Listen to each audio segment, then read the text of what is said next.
We have choices.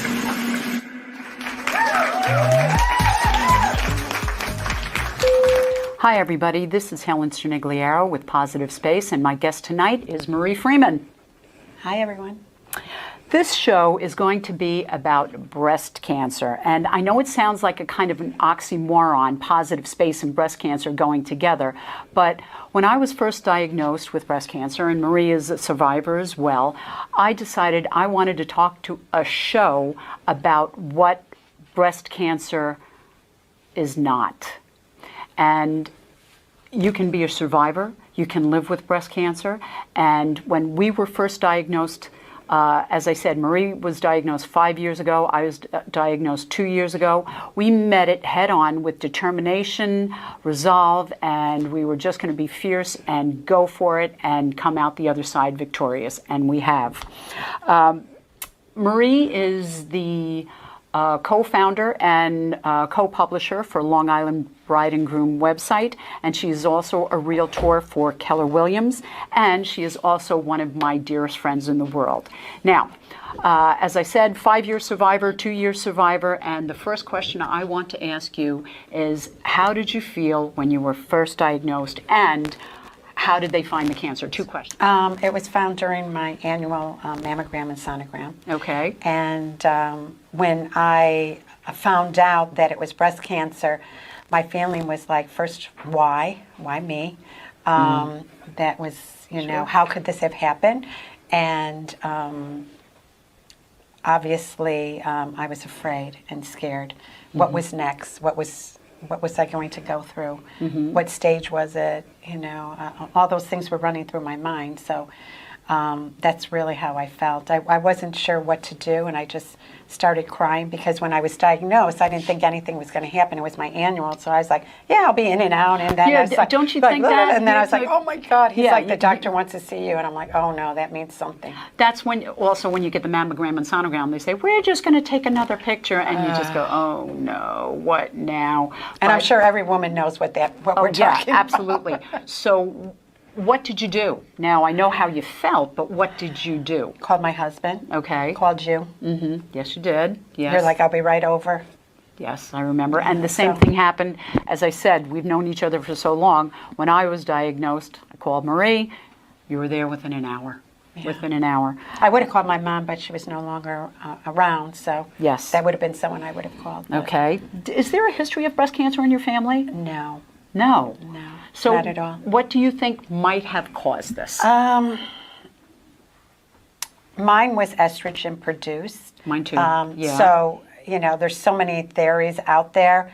I feel during that time of my life, I was going through a lot of stress. You think stress could have caused it? I think so. I think a lot of stress. Diet. I think my definitely diet. Oh, we can't talk about that yet. But no, definitely stress. Okay. And so that, you know, at that time I was going through taking care of my mom, my job, just, you know, a lot of things going on in my life. And I think I was at a stage where my hormones were going haywire, and I think that was another reason. But do they really know? No. What stage were you diagnosed with? When I finally found out after surgery, it was stage 1A. So you were very lucky. Very lucky. They caught it early. The cancer did not spread to any lymph nodes, so that was another reason why I was able to avoid radiation and chemo.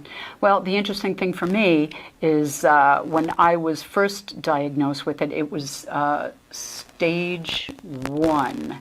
But because what had happened when I was going to go for my biopsy, my excisional biopsy, this happened during COVID, and what happened was the excisional biopsy was canceled because it was considered elective surgery.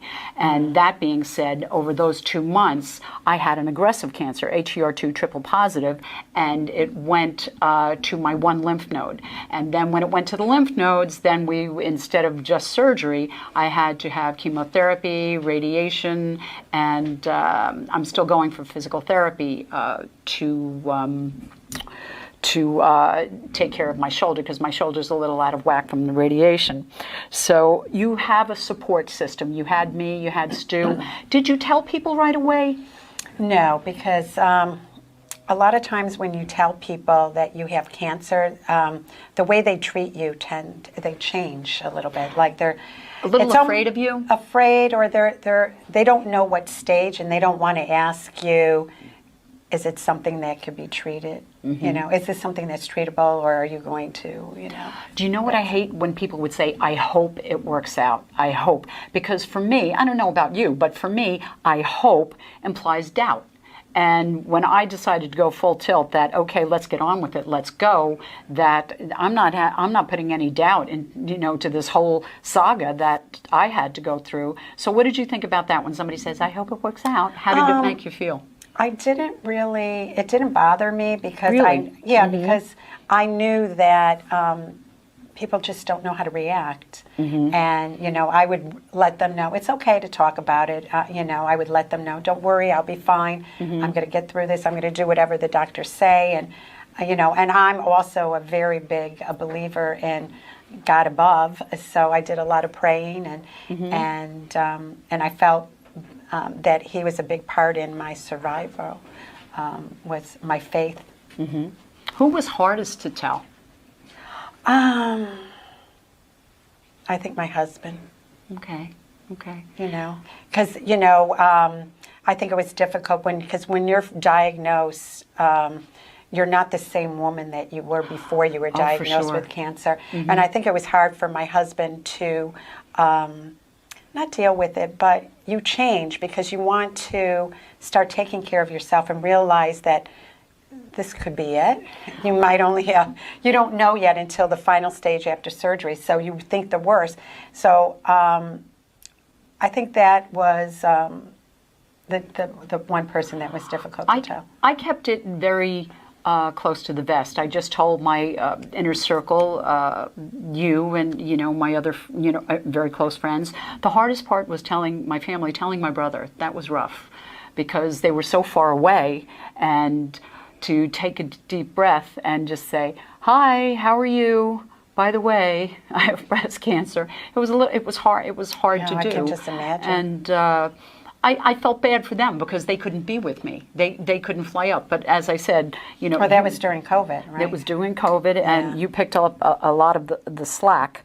And your treatment was just not just surgery, just surgery. I don't mean it like that. Just surgery, but you had 2 surgeries, and now part of your treatment process is you are on an immunotherapy drug? Letrozole for 5 years. This month will be, the end of this month will be my last month for... I know, I'm so excited. No, come on, fist bump. There we go. Yeah, I'm that's so excited. Awesome. That's wonderful. Yeah. I am kind of nervous about that because you're always looking over your shoulder, and I'm like, okay, what if I'm going to go off of this?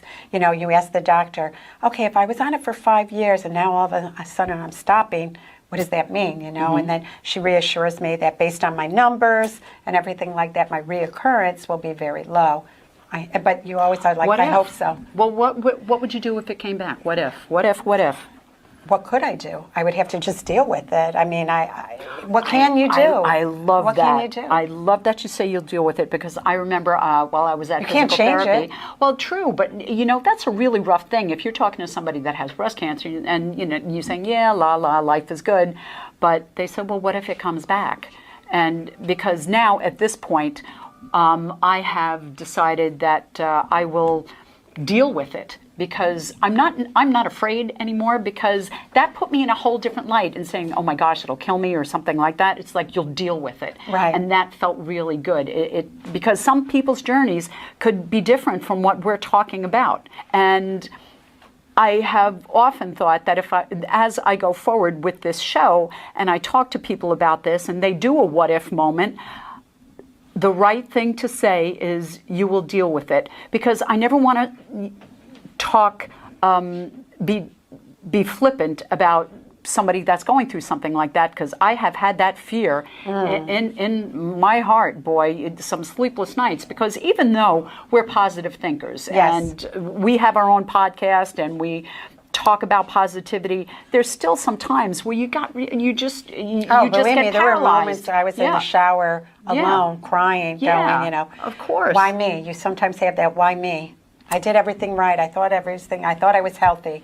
Well, why did this happen to me? That's funny that you say that, because I know you are a vegetarian now, right? Pescatarian. Pescatarian? I will eat, you know, I avoid red meat and Love meat in red general. meat. Okay. Now, the thing is beforehand, before you got the breast cancer, you were not, you weren't a pescatarian. No. I did a lot of research, and most of the women that have written these books that have survived cancer and have no reoccurrence, most of them have changed their diet to a plant-based diet. And definitely exercising and taking care of themselves and realizing that you can't be a superwoman. Well, that's the stress part. That's the stress where the Yeah. stress comes in. But as far as my eating goes, I am a work in progress. One day I'll eat really healthy. The next day it's bacon cheeseburgers and I'll have water instead of a Coke or something like that. But I try. I mean, I try. I'm not perfect. Nobody's has perfect. to know So what works for them. I do try. I do. Were there any obstacles that were during your treatment process that kind of you felt like held you back at all? In the beginning, when I never knew this, but when they do a biopsy, they put markers, and those markers stay in your breasts. And I did not want that, and I didn't know that that's what they do. And I don't know if a lot of women know that, but those markers will stay in, even if they don't find breast cancer.